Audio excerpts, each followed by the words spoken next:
Hace un par de meses empecé a leer un autor que me gusta mucho y llegó un libro que rompió mi cabeza. El título realmente me pareció increíble, despertó mi curiosidad y dejé lo que estaba leyendo para enfocarme en ese. El título de ese libro es Un cristiano ateo. Ahora, este libro me llevó a hacerme una pregunta. ¿Cómo pueden conjugarse o cómo pueden unirse estas dos palabras si son totalmente opuestas? El ateísmo es la negación expresa de la existencia de Dios, mientras que el cristianismo es la certeza o la fe o la convicción de que Dios existe. Entonces, ¿cómo se pueden combinar estas dos palabras? Entonces, al verlas, empecé a leer el libro. Y el libro me confrontó y me llevó a darme cuenta de que el cristiano ateo sí existe. En primer lugar, me di cuenta que los cristianos ateos sí existen. En segundo lugar, me di cuenta de que el cristiano ateo estaba más cerca que yo, más cerca de lo que yo pensaba. Y en ese momento entró mi esposa y créame que no es ella.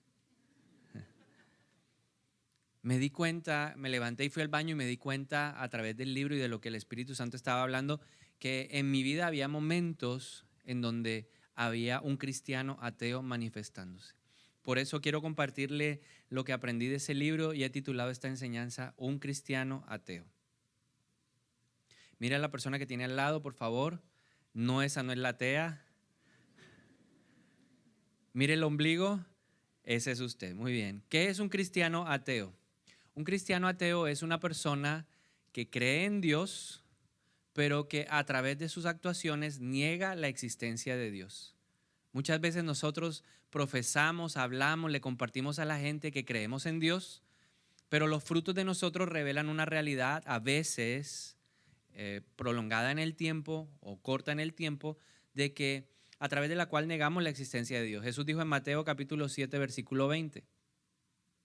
Así es, de la misma manera que puedes identificar un árbol por su fruto, puedes identificar a la gente por sus acciones. Vea algunas características de un cristiano ateo. Cree en Dios, pero no ora. Cree en Dios, pero no le gusta ir a la iglesia. Cree en Dios, pero no le gusta leer la Biblia. Cree en Dios, pero cuando está en el colegio, en la universidad o en la especialización se copia. Cree en Dios, pero a veces por cuidar su propia imagen dice algunas mentiritas. ¿Alguien alguna vez ha dicho alguna mentirita para guardar su imagen? Bueno, entonces ahí estamos demostrando algunas veces que somos cristianos ateos. Un cristiano ateo es alguien que sabe que dar es mejor que recibir, pero cuando le toca expresarlo sacando algo del bolsillo, pues no lo hace, porque tiene más apego al dinero que a lo que Dios le está mandando por medio de su Espíritu Santo. Esas son algunas características de una persona que cree en Dios, pero que sus actuaciones niegan la existencia de Él. Un cristiano ateo es alguien que va perdiendo la pasión espiritual por Dios. Cuando una persona comienza su relación con Dios, el enamoramiento que produce o que se produce en la relación lleva a que esa persona haga cosas que antes consideraba impensables. Es una persona que no tiene ningún problema en leer la Biblia, 5 o 6 capítulos. Al contrario, si alguien le dice que solamente tiene que leer un poquito, esa persona continúa, quiere tener más conocimiento de Dios, tiene más hambre y más sed. No tiene ningún problema en participar de todas las actividades que se hagan en la casa de Dios. Oración martes, reunión los miércoles, oración los jueves, se congrega en su equipo de crecimiento, viene los fines de semana, no tiene ningún problema porque es una pasión que está dentro de él. Eso lo produce el enamoramiento. Una pregunta, ¿cuántos han estado enamorados? A ver, arriba la mano los que han estado alguna vez enamorados. ¿Qué ha hecho usted por amor? Cuando uno empieza, si la novia vive en el norte y usted vive en el sur, así tenga que irse a pie, usted camina lo que sea necesario, no tiene para la moto, no tiene para el carro, para el bus, usted camina, usted hace. Si hay sol, usted no le pone problemas al sol, no importa, el sol me inspira. Voy a llegar inspirado y sudado, pero no le importa. Y del otro lado está la amada esperándolo, no le importa si usted huele a sudor, no le importa, lo único es que quiere verlo porque hay pasión. Se hablan toda la tarde, se cortejan toda la tarde y en la noche se están llamando nuevamente, te extraño, yo también te extraño, te amo, yo también te amo. Eso es parte del enamoramiento. Y en esa misma proporción actuamos nosotros cuando conocemos a Dios.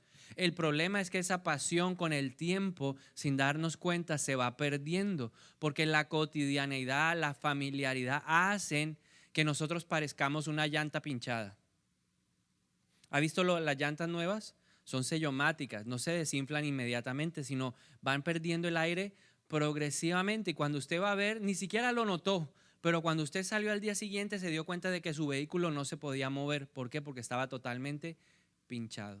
Eso es un cristiano ateo, alguien que va perdiendo la pasión, y Jesús fue claro en eso, en Apocalipsis capítulo 2, versículo 4 y 5.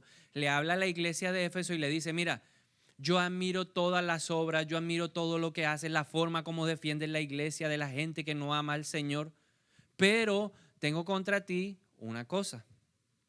Y eso que Jesús les estaba hablando es, han perdido su primer amor.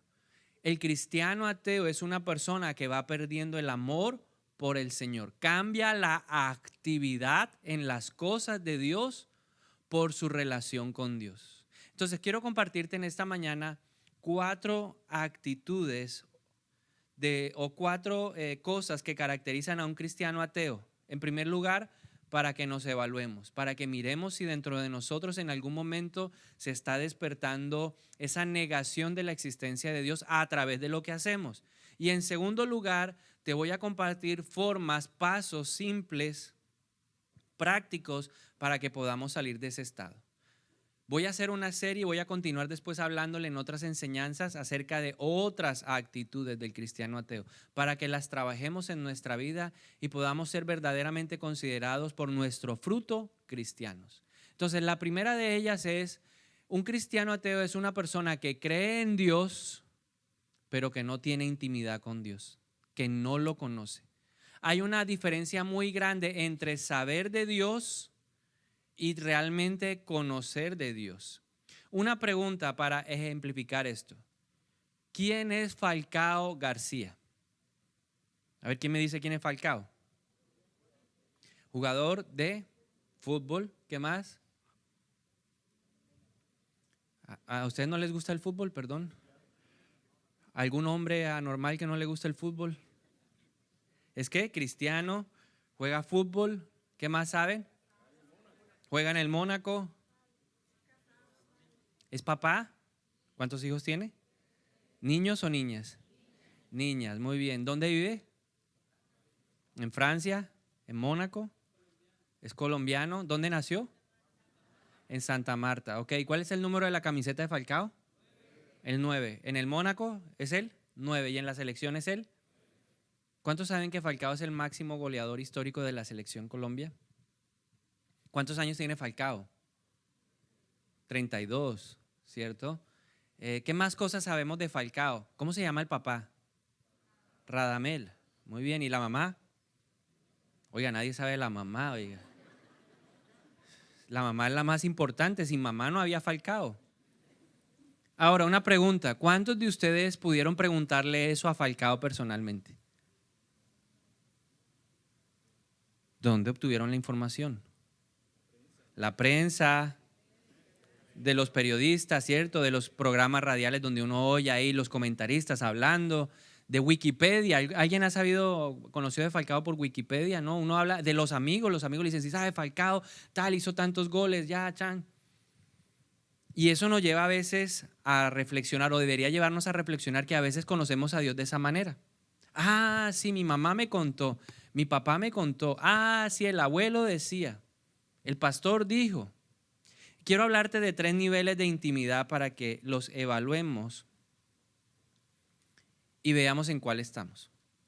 El objetivo es que todo cristiano tiene que estar en el nivel 3. Si usted está en el nivel 1, en el nivel 2, hay que trabajar arduamente para llegar al nivel 3. Pero si usted está en el nivel 3, el objetivo es que usted se mantenga ahí siempre. Nivel número 1 de intimidad. Conocemos a Dios por reputación. Ah, es que a mí me dijeron. Ah, es que a mí me contaron. Ah, es que yo vi una entrevista que le hicieron a él. Ah, sí, claro. Eso lo leí en el periódico. Ah, eso lo escuché por ahí en un programa de especialistas deportivos. Ah, sí, un amigo me contó que vio que él hizo esto y aquello otro. Muchos de nosotros en la iglesia conocemos a Dios simplemente por reputación. Ah, sí, allá en la iglesia contaron la historia de David y Goliat. Ah, sí, allá en la iglesia contaron la historia de Moisés. Ah, sí, allá en la iglesia contaron la historia de Pedro, de cómo negó al Señor Jesús. Ah, sí, yo me vi la película La Pasión de Cristo, por ahí hablan algunas cosas. Sí, claro, yo me acuerdo de eso. Yo lo vi en Semana Santa.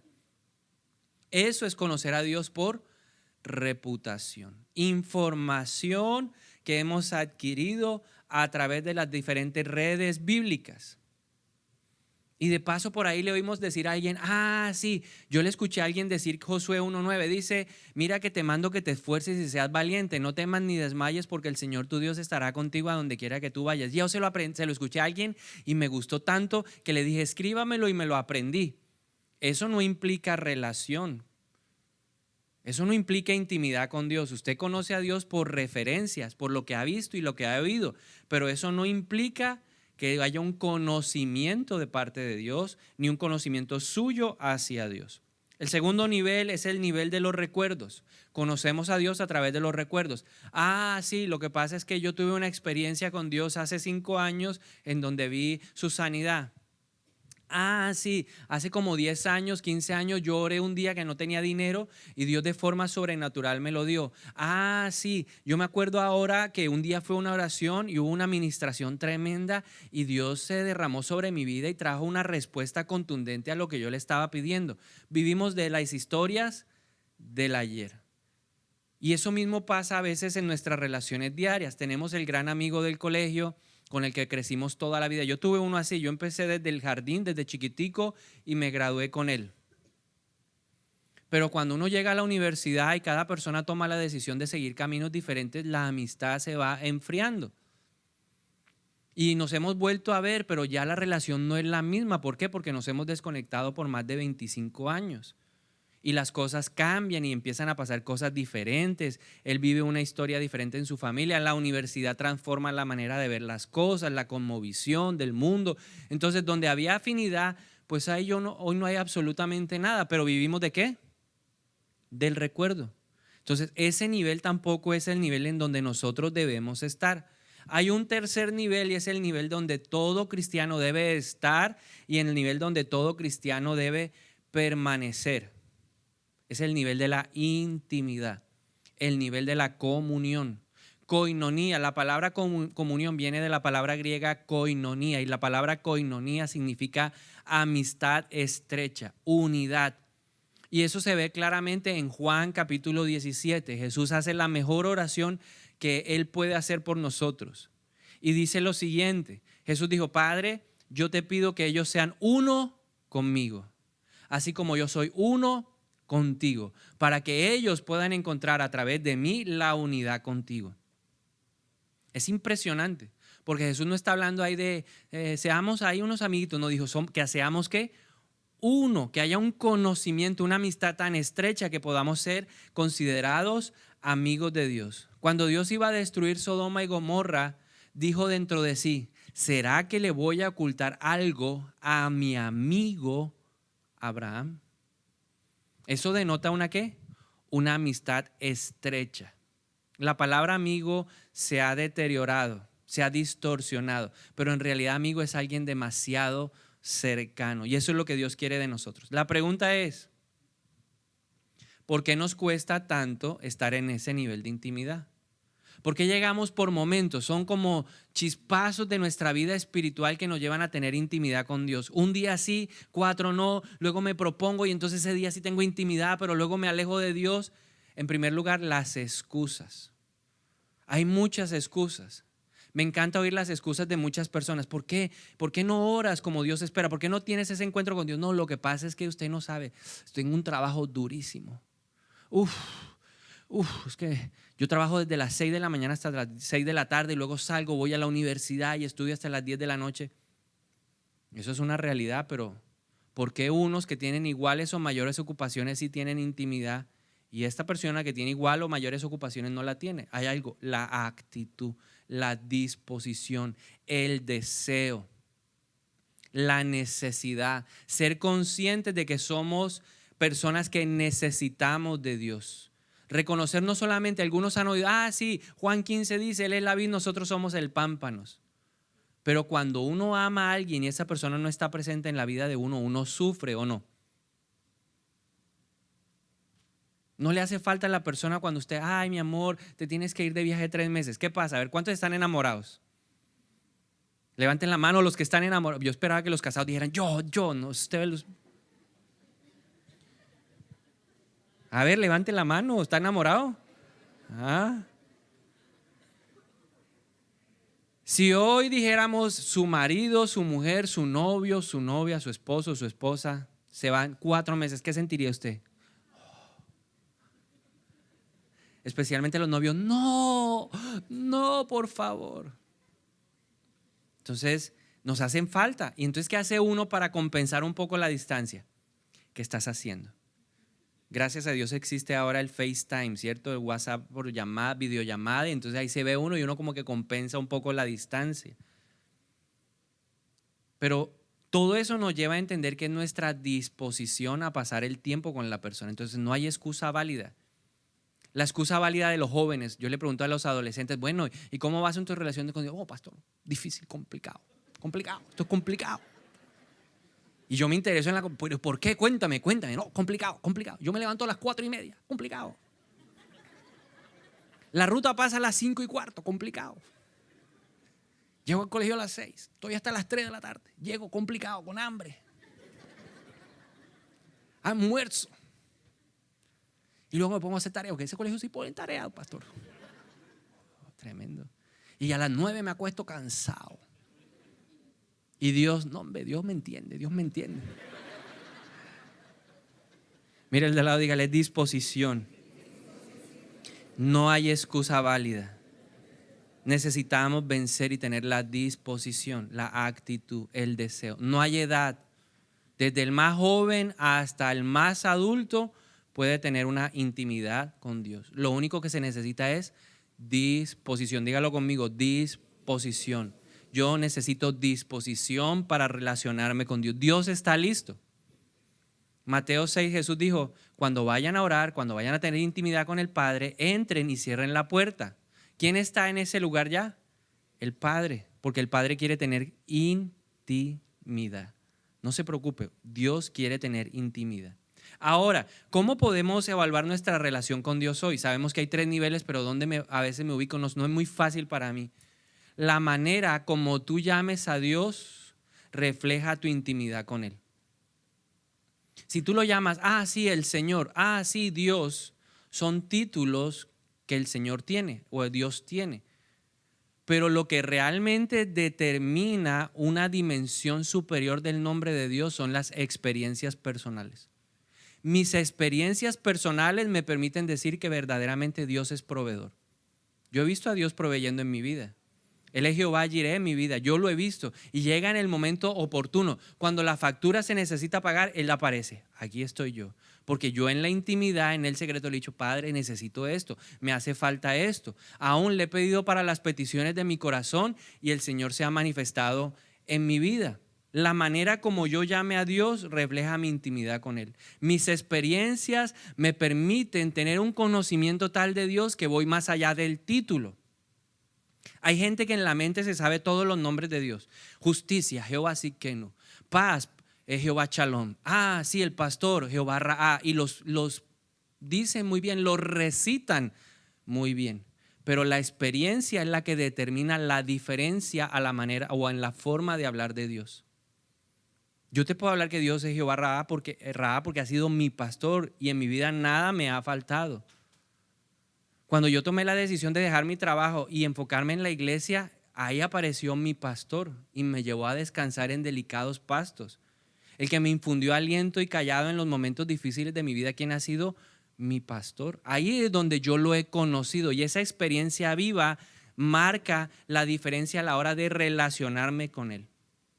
Yo he aprendido que conocer a Dios íntimamente permite que nuestras heridas sean sanadas. Las heridas del pasado son sanadas en su presencia.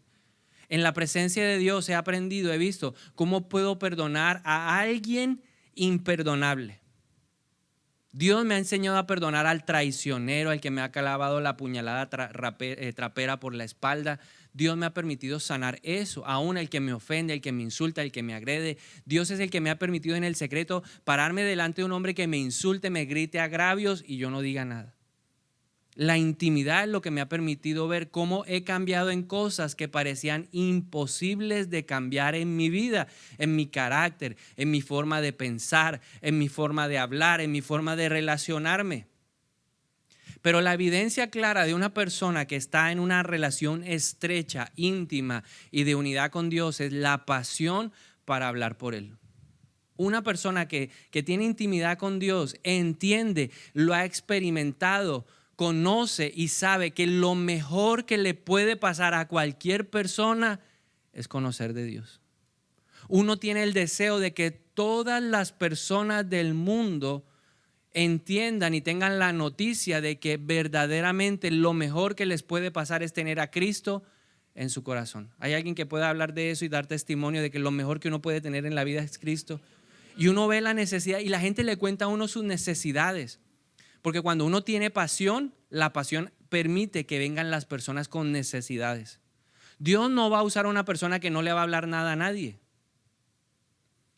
Y puede que sepas mucha Biblia o puede que sepas poca Biblia, pero cuando hay pasión, Dios utiliza esa actitud de tu corazón para empezar a traer personas que necesitan oír a una persona que reconoce que lo mejor que le puede pasar en la vida a alguien es conocer de Dios.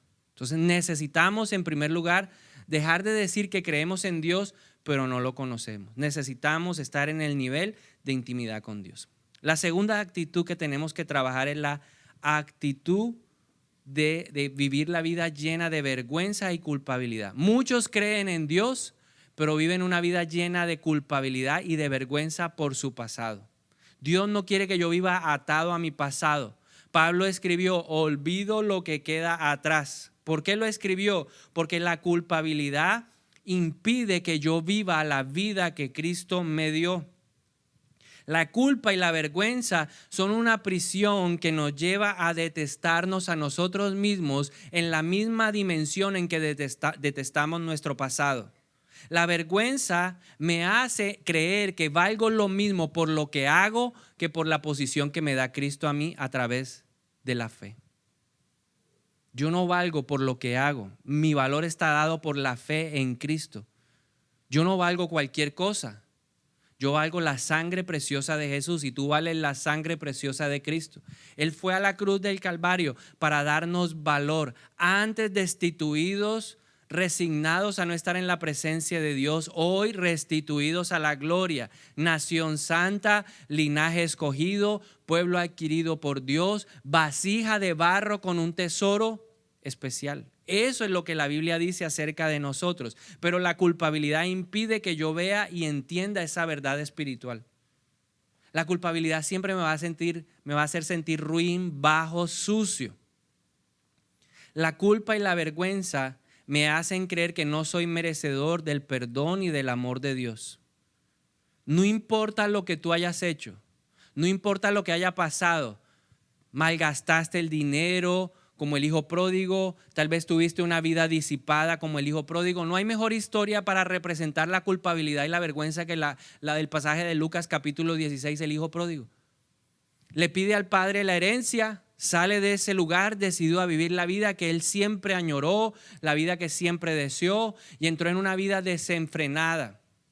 Era un hombre pudiente, rico, pero dice la Biblia que se lo gastó absolutamente todo. ¿En qué? En parrandas, en mujeres, en vicio. Y a veces nosotros somos así, hemos desperdiciado nuestros dones, nuestros talentos, nuestro tiempo en cosas que no valen la pena. Hasta que llegamos al punto más bajo y como el hijo pródigo, que no tenemos nada que comer, deseamos la comida de los animales. Y en ese instante, así como Nabucodonosor tuvo su momento de locura, pero luego vino un momento de lucidez, nosotros recapacitamos y la prueba, la dificultad, ese momento de dolor, nuestros errores nos llevaron a eso. Reflexionamos y decimos, ay, yo estaba mejor en la casa con mi papá. Voy a regresar a ella porque aún los sirvientes que están en la casa de mi padre la pasan mejor que yo acá. pero entiendo que los errores de mi vida, entiendo hoy que las equivocaciones me van a costar, tienen una consecuencia. Esa es la voz de la culpabilidad. Y voy a regresar a mi casa y voy a pedirle a mi padre que me acepte, pero como uno de los peones de la casa. Yo entiendo que perdí la posición de hijo porque tomé una mala decisión, pero la actitud del padre es lo que nos demuestra cómo actúa Dios. El padre estaba pendiente del regreso de su hijo porque sabía que iba a volver un día a casa. Y cuando regresó, no empezó a recriminarlo por sus malas decisiones. La Biblia nos dice que cuando el hijo pródigo regresó a la casa, abrazó. El padre salió corriendo en el camino y lo abrazó. Y entonces pidió a los sirvientes de la casa que le quitaran la ropa sucia, toda la ropa harapienta que representa cómo estamos nosotros producto del pecado. Y el padre entonces pide que le cambien las vestiduras, pide que le pongan zapatos para que continúe el legado como hijo verdadero y le entrega un anillo que representa autoridad. Y fuera de eso hace una fiesta para celebrar que el hijo que estaba muerto ha vuelto a casa. Pero lo que me gusta de la historia, más allá de la actitud del padre, es la actitud del hijo pródigo.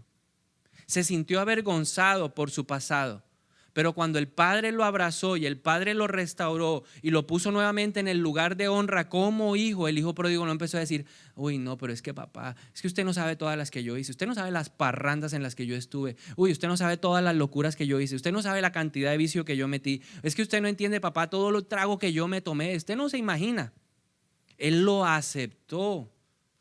Y eso es lo que Dios nos invita a nosotros, que aceptemos su amor, su misericordia y su perdón. Hay una salida para la culpabilidad.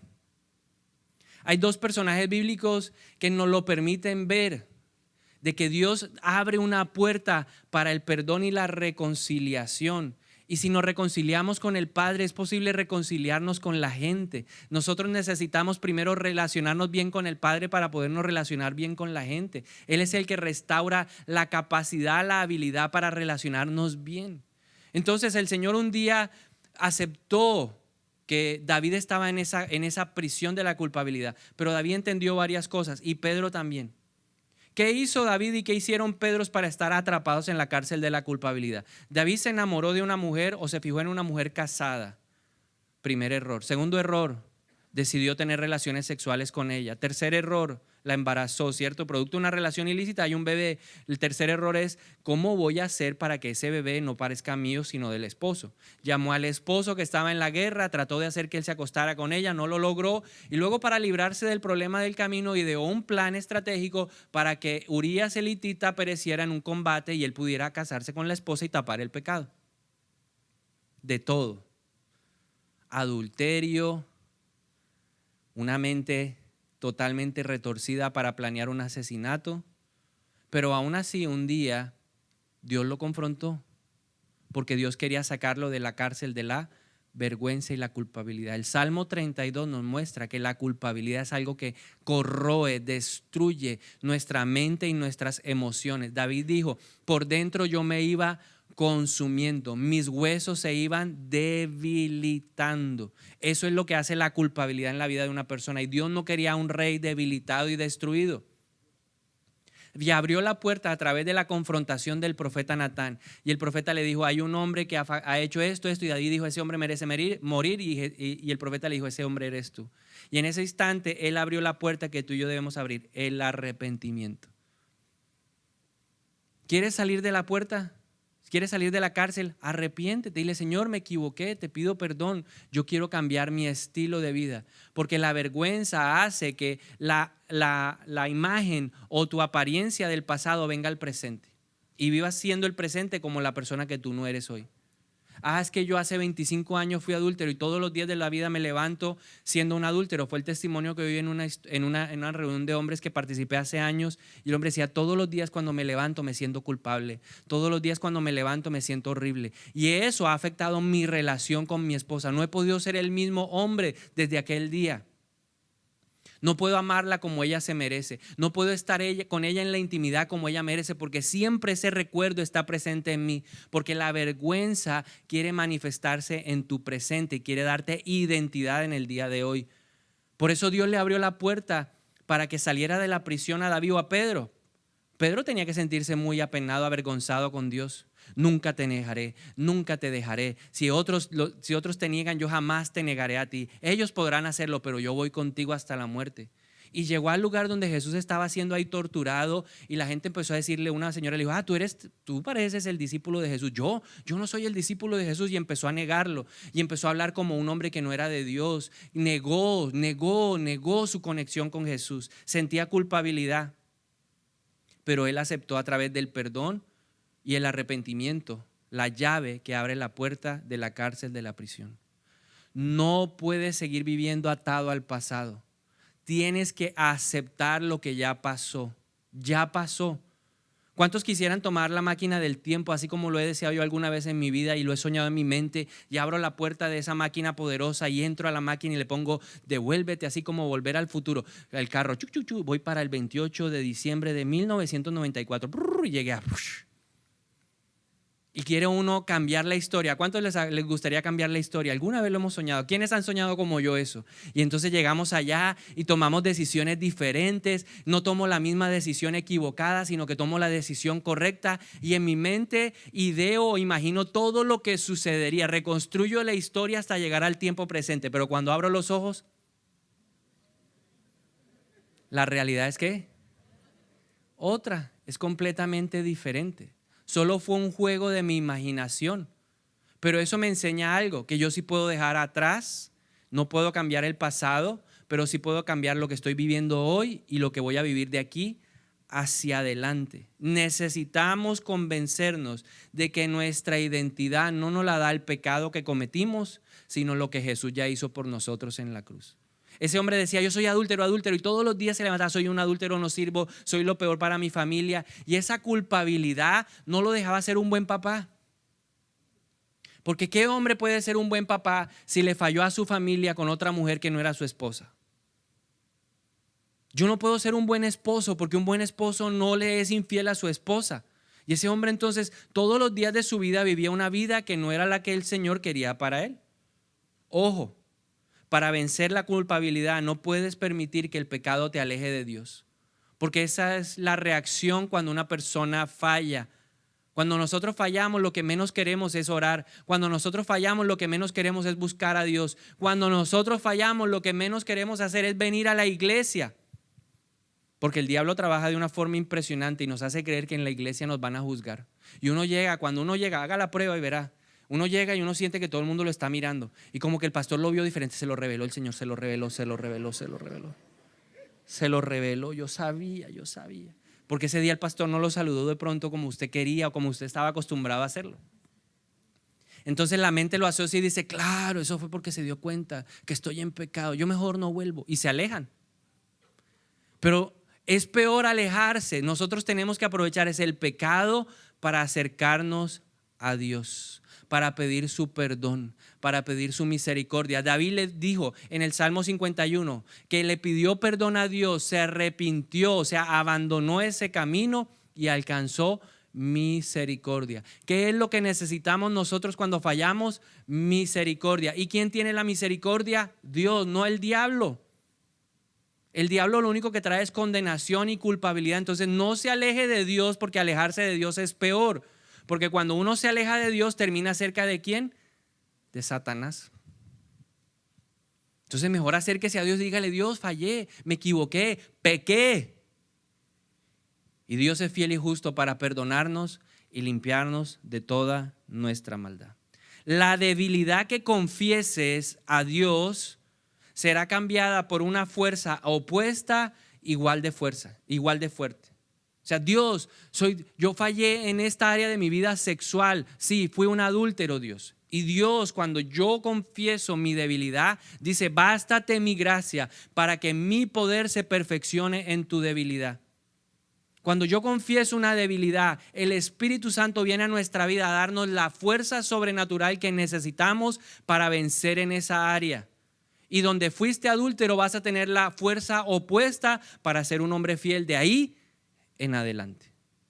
Así actúa el poder de Dios. La tercera actitud de una persona que es cristiano ateo es alguien que cree en Dios, pero que no tiene la certeza de que Dios lo ama. Duda del amor de Dios. Algo muy distinto es creer en el amor de Dios. Ah, sí, yo lo he escuchado. Ah, sí, la Biblia dice, en el libro de Primera de Juan habla acerca del amor de Dios. Primera de Corintios 13 dice que el amor de Dios es paciente, compasivo, bondadoso, que no lleva en cuenta la falta. Sí, yo lo he oído. Sí, yo lo he escuchado. Ah, sí, yo lo he visto en la vida de este, de aquel otro. Es muy diferente escucharlo y es muy diferente entenderlo con el corazón. ¿Y sabes por qué nos cuesta entender acerca del amor de Dios? Por la manera como nuestros padres nos han amado a nosotros. Como nos han amado en el colegio los profesores. Como nos aman a veces los líderes o los pastores en la iglesia. Distorsiona desafortunadamente el amor de Dios. A veces los papás cometemos el error de que si el hijo se porta bien, abrazos, besos, el mejor, el que hizo que yo sacara el pecho, me siento honrado. Pero cuando el hijo falla, le caemos con todo el peso, ¿qué? Inquisidor. Ya usted se equivocó. Yo le dije. Zanahoria y garrote. En el colegio pasa lo mismo. Te portaste mal, contra la pared. Bueno, ya en esta época no, era en la época mía. Castigado sin recreo. Porque te portaste ¿qué? Mal. Y estamos molestos. No te queremos. Pero se porta bien, te amamos. Se distorsiona el amor de Dios. El amor de Dios no depende de lo que tú hagas.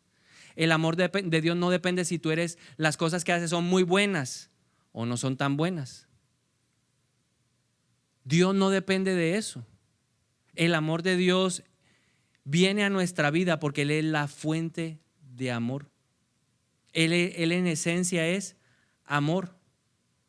El amor de Dios cubre todos nuestros pecados, pero el amor de Dios también nos hace sentirnos importantes. ¿Quiere ver las palabras de una persona que no está convencida del amor de Dios en la Biblia? Que se siente así bajo. Porque ¿qué nos cuesta o qué nos lleva a no tener la convicción del amor de Dios? Dos cosas: la culpabilidad y sentirnos insignificantes delante de Dios. Dudar, la culpabilidad nos hace dudar del amor de Dios. ¿Cómo va a amar Dios a un hombre tan pecador como yo? ¿Cómo va a amar Dios a un hombre tan malo como yo? ¿Cómo va a amar Dios a un hombre que le falló a su familia de esa manera? ¿Cómo va a amar a un hombre que tiene estas costumbres, estas características? Eso es culpabilidad. Y la insignificancia es: yo no valgo, yo no sirvo, tan poca cosa. David un día le dijo: Señor, ¿quién soy yo y quién es mi familia para que tengas memoria de ellos? Otro día le dijo: Señor, ¿quién soy yo y quién es este pueblo para que acepten nuestras ofrendas? Eso es una connotación de insignificancia. Pablo dijo lo siguiente también en 1 Corintios 15:9: pues soy el más insignificante de todos los apóstoles. De hecho, ni siquiera soy digno de ser llamado apóstol después de haber perseguido a la iglesia de Dios como lo hice. Ahí Pablo estaba para administración, para que aceptara el amor de Dios y el perdón de Dios. Pero era una expresión de algo que estaba en su corazón, que lo estaba consumiendo y que no le permitía ver que Dios podía usar a un hombre que sí había perseguido a la iglesia, pero que aún Dios había convertido lo malo en bueno, porque si la iglesia no es perseguida, la iglesia no lleva el mensaje a donde tenía que llegar y hoy no tendríamos nosotros la palabra. Pablo lo que no podía entender era cómo Dios podía aceptar a alguien tan malo que tuvo en sus brazos las ropas de las personas que apedrearon al primer mártir, que fue Esteban. Pablo de una u otra forma aprobó el asesinato de muchos cristianos. ¿Usted cree que eso no le cobraba en el corazón de Pablo cuando él conoció la verdad? Lógicamente, pero Dios no quería que él se atormentara por eso, sino que aceptara el pasado diciendo: sí, yo lo hice. Sí, a mí me pasó por ignorancia, por ciego, por religioso, por muchas cosas, pero hoy acepto el perdón de Dios y voy a vivir una vida diferente de aquí hacia adelante. No dejes que la culpabilidad y la vergüenza te mantengan en esa cárcel. Cuando tú vives con vergüenza y culpabilidad y no aceptas el amor de Dios, estás en esa cárcel y eres un cristiano ateo. Y finalmente, cuando creemos en Dios, pero no en el poder de la oración. Y voy a contárselo a través de una historia. Había un barrio y en la misma cuadra estaban una iglesia y al lado de la iglesia había un bar Cada vez que la iglesia quería hacer algo, el bar ponía la música a todo timbal y molestaba, perturbaba las actividades de la iglesia. Lo hacían de maldad. Y entonces un día el pastor, ya cansado de ese boicoteo, decidió citar a toda la iglesia y les dijo: vamos a hacer un ayuno y una oración especial para que Dios nos oiga y ese bar sea quitado de nuestro camino. No puede seguir siendo el instrumento de Satanás para impedir la obra de Dios. Y ese día el pueblo se reunió, la iglesia se reunió y empezaron a orar. Y vino la manifestación del Espíritu Santo y había poder de Dios en ese lugar. Y declararon, se levantó un hombre y profetizó: oh, ese bar será quitado de en medio de nosotros, lo dice el Señor. Y todo el mundo: amén, aleluya, bulla. A la semana empezó un aguacero tipo Montería, así de los últimos días. Inundadas las calles, y también cayó un rayo esos impresionantes tipo Córdoba, ¡pah!, y cayó sobre el bar. Y entonces cayó en el bar y el bar hubo un cortocircuito y el bar se empezó a quemar y se incendió y desapareció. A la semana llega a la oficina del pastor una citación para ir a un juzgado. Y cuando el pastor llegó allá a ver qué era lo que estaba pasando, estaba el juez y estaba el señor dueño del bar en ese lugar. Entonces el juez les dijo: bueno, vamos a ver, esta es una reunión de conciliación, ¿qué fue lo que pasó? Entonces el dueño del bar empezó a decir: mire, señor juez, yo vengo hoy a quejarme en contra del pastor y de todos los feligreses que van a esa iglesia. Yo tengo conocimiento, tengo el video de YouTube que ellos subieron por internet, en donde ellos empezaron a orar pidiéndole a Dios que destruyera mi bar. A la semana de haber orado de esa manera, mire lo que pasó: de forma sobrenatural se destruyó mi bar. Esto es culpa de Dios y del pastor y la iglesia. Y entonces el pastor responde de la siguiente manera: no. Nosotros cuando oramos no pensábamos que Dios iba a actuar de esa manera. Pregunta: ¿quién creía en el poder de la oración y quién no creía en el poder de la oración? El dueño del bar creía en el poder ¿de qué? De la oración. El pastor y la iglesia no creían ¿en qué? En el poder de la oración. ¿Por qué a veces nos pasa a nosotros? Ahora le voy a confesar algo. Aquí muchos demuestran que no creen en el poder de la oración. ¿Y sabes por qué? Porque cuando hay oración en la iglesia no vienes. Muchas caras que nunca veo. Ahora, ¿por qué nos cuesta? En primer lugar, porque la oración es algo que nos aburre. ¿Cuántos de verdad les ha pasado esto? A mí me ha pasado. Empiezo a orar o alguien está orando y yo empiezo a pensar: Falcao, ¿cómo botó ese gol? No, todavía es que no. No, y James ese pase que le hizo. Otra vez la oración, otra vez. Y si juegan así en el mundial no van a hacer nada. ¿A cuántos les ha pasado eso? Por cualquier problema: se me quedó la olla, me duele la mano. Yo creo que eso fue un mal movimiento que hice jugando ayer tenis. Yo no sé, algo aquí. La bicicleta, cualquier cosa nos saca, nos desconcentra. ¿Y sabes por qué? Porque nos consideramos que la oración es algo aburrido. Pero la oración no es aburrida. La oración mueve y motiva el corazón de Dios. ¿Sabes? A veces no oramos porque no queremos perturbar a Dios con cosas pequeñas. Y la semana pasada Dios me dio una lección y me dijo: aprende. Yo estaba con mi hijo y mi hijo estaba viendo Patrulla Canina y se fue la luz. Televisión, internet, y ese hombre dijo: no. Y yo: Dios mío, ¿cómo hacemos? ¿Qué hacemos? Le dije: vamos a orar, vamos a orar para que Dios restaure, para que Papito Dios restaure la luz.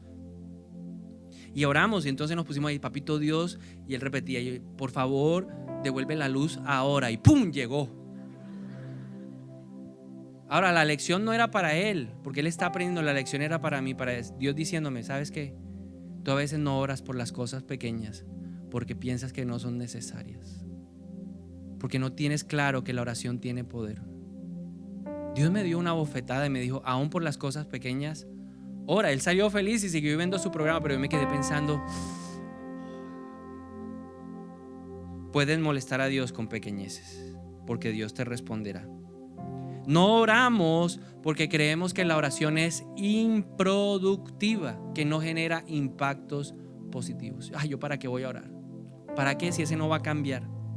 Pensamos a través de ese estilo de pensamiento que la oración es una pérdida de tiempo. Por eso en esta iglesia y en muchas iglesias, cuando se llama a orar, la iglesia no se revienta de gente.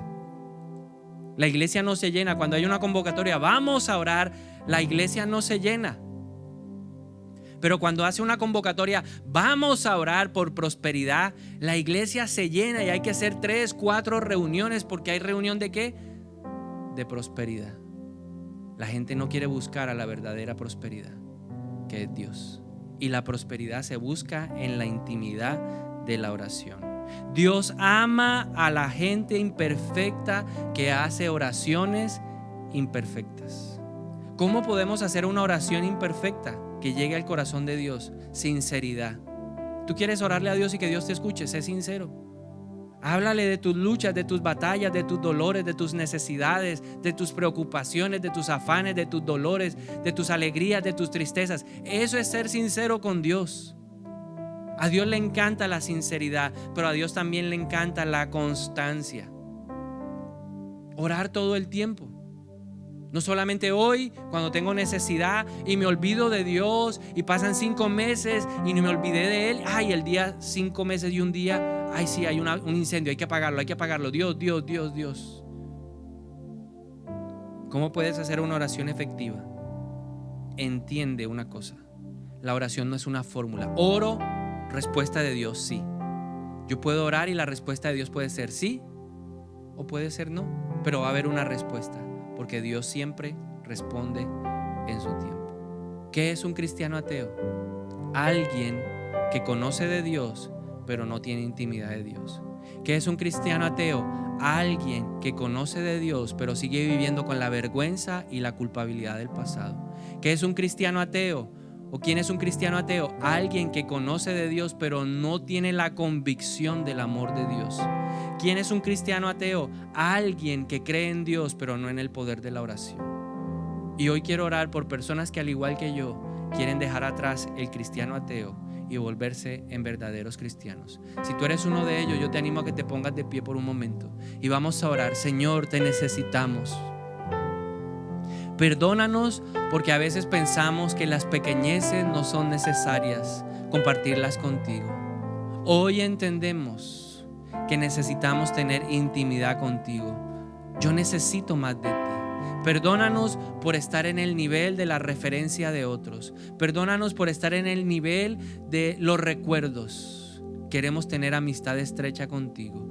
Queremos, Señor, ser uno contigo. Por eso hoy entregamos todas las excusas que tenemos, que no tenemos tiempo, que es difícil, que es complicado, que no se puede. Yo sí puedo, porque todo lo puedo en Cristo que me fortalece. Tú me estás esperando en el lugar secreto. Tú quieres tener intimidad conmigo, Señor. Tú quieres que no sea flor de un solo día, que no sea simplemente la alegría del momento. Tú quieres una relación que perdure por el tiempo, por los siglos de los siglos. Tú me anhelas, tú me deseas, más que mis actividades, más que lo que yo pueda hacer por ti. Tú deseas mi corazón. Tú ardes de pasión por tenerme a mí, por abrazarme, Señor. Y yo te quiero tener a ti, poder abrazarte. Hoy, en el nombre de Jesús, yo te pido perdón por las cosas del pasado, por todo lo malo que yo he hecho, que me están atando, me están limitando. Acepto hoy que no puedo cambiar lo que ya pasó. Eso ya sucedió. Eso es historia y lo acepto, porque yo quiero que tú cambies mi presente y mi futuro. Señor, hoy me perdono a mí mismo. Y si usted tomó malas decisiones en el pasado, yo le animo a que usted experimente hoy el perdón de Dios, porque la Biblia dice que para recibir el perdón de Dios primero tenemos que perdonarnos a nosotros o perdonar a otros. Así que yo te animo hoy a que te perdones. Perdona a otras personas. Tal vez esa culpabilidad y esa vergüenza la trajeron, la indujeron otras personas. Perdónalos hoy, para que hoy puedas sentirte perdonado, para que puedas ser libre en el nombre de Jesús. Perdónate hoy. Dile: Señor, yo me perdono hoy. O yo perdono a mi papá, a mi mamá. Yo perdono a ese hombre, a esa mujer que abusó de mí. Yo los perdono hoy en el nombre de Jesús. Yo desato hoy una unción especial de perdón. No podemos perdonar nosotros con nuestras fuerzas, pero podemos perdonar por medio del poder del Espíritu Santo. Ayúdanos, Espíritu de Dios. Y reprendemos de nuestra vida la vergüenza y la culpabilidad. No es como me siento lo que determina lo que yo soy. Es la Biblia, su palabra, lo que determina realmente quién soy yo. No es lo que yo pienso lo que determina lo que yo soy. Es lo que dice su palabra lo que determina lo que yo soy. Por eso quiero animarte a algo. Vamos a levantar las manos un momento, por favor. Si usted lo quiere hacer, si no lo quiere hacer, tranquilo. Pero yo le voy a pedir que, por favor, la primera condición es que sea sincero. Y le vamos a pedir a Dios que convierta nuestros brazos en brazos sanadores. La Biblia dice que a todos los que creen en Jesús esta señal los seguirá: impondrán las manos y los enfermos sanarán. Pero no es que vayamos a orar por sanidad física. Vamos a orar para que estas manos sean las manos de Dios, dando abrazos de sanidad que permitan tener convicción del amor de Dios. Yo oro para que mis manos sean manos santas, que me permitan abrazar a la persona que tengo a mi lado y expresarle tu amor, Dios. Yo te lo pido. Hoy buscamos una experiencia en este lugar. Cada uno busca una experiencia con Dios, para que ya no lo llamemos por un título, sino por la experiencia del Dios perdonador, del Dios consolador, del Dios ayudador, del Dios reparador, del Dios sustentador, del Dios que es nuestro pastor. Y yo te voy a pedir algo especial, por favor. Te vas a incomodar de donde tú estás y vas a buscar a alguien que no conozcas tal vez, y le vas a dar el abrazo de Dios. Lo que te pone el Espíritu Santo tú se lo vas a decir a su oído y le vas a decir cuánto lo ama Dios, cuán especial es para Él. No importa el pasado, no importa lo que pasó, no importa los errores, Dios nos ama. Y tú eres ahora ese agente ahí, recibiste el poder del Espíritu Santo para ser ese agente que expresa el amor de Dios. Y yo te voy a molestar en este momento a que te incomodes y busques a alguien. No abraces en este momento a tu familia, abraza a otro que no conozcas. Un mandamiento nuevo nos da el Señor: ámense los unos a los otros como yo los he amado. Así que abrace a alguien, por favor, dele un abrazo a alguien que no conozca, diferente a su familia, y dígale: Dios te ama. Busque a alguien, que nadie se quede sin ese abrazo hoy. Dele ese abrazo fuerte, por favor. Dele ese abrazo, abrácelo ahí, abrácelo y dígale: Dios te ama, Dios te ama, Dios te ama. Vamos, vamos, vamos, busque a alguien y abrácelo fuerte y dígale: Dios te ama.